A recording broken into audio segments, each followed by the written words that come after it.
with a leader friend recently who told me that he's been feeling a bit of a hangover, he called it, from COVID. I thought it was an interesting choice of words, but I get it. We've all been running hard. We've been pivoting, adapting, navigating our way through, can I say it? This unprecedented moment. Oh, let's be done with that one, right? But now as it appears that we're on the other side of that crisis, there are new challenges, there are new opportunities that are coming along with this new normal. Now, the gift of a crisis, maybe it didn't feel like one, but the gift was that you didn't have a lot of options, right? You just changed because you had to. And I don't know that the change we've experienced over the past 2 years has actually made us better at change. It's sort of like being thrown into the deep end of a pool and treading water to save yourself. That doesn't necessarily make you a better swimmer. It just saves you. And if anything, that experience might make you a little less eager to get back into the water. But we know that change has to happen, right? I mean, maybe it's not the same sort of change that was thrust upon us, but we know that change is a necessary part of life and life goes on. So, how do you drive sustainable change? I want to share with you one of the ways that I think is important, or one of the things necessary if you want to drive change, and that is clarity. We love to set goals. I mean, honestly, goals are so easy to set. And there's actually brain research that says that we get a little bit of a dopamine hit just by setting the goal because it's kind of exciting and it feels good. But setting a goal isn't the same as achieving a goal.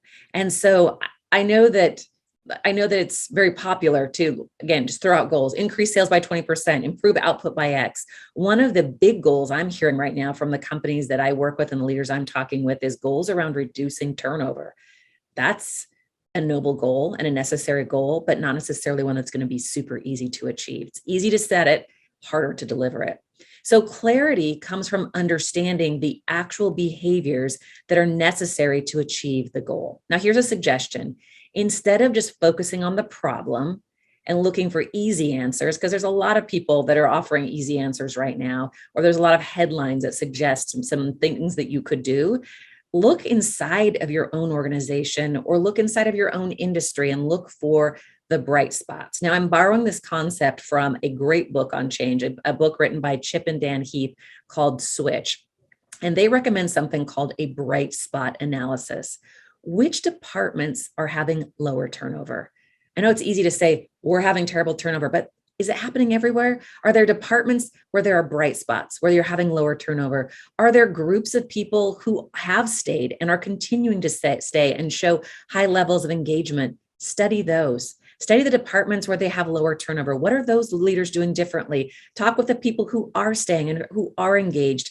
Ask them, learn more about why they stay, and then double down on the things that are keeping people satisfied in their role. It's easy to just try to throw different strategies and ideas against those problems, but doing that sort of analysis, getting clear on what's working, why is it working, and how do we do more of that is going to lead you to more sustainable change. Again, I encourage you to check out the book by Chip and Dan Heath, Switch, great reading. Bright spot analysis is a bright concept that will help you drive sustainable change.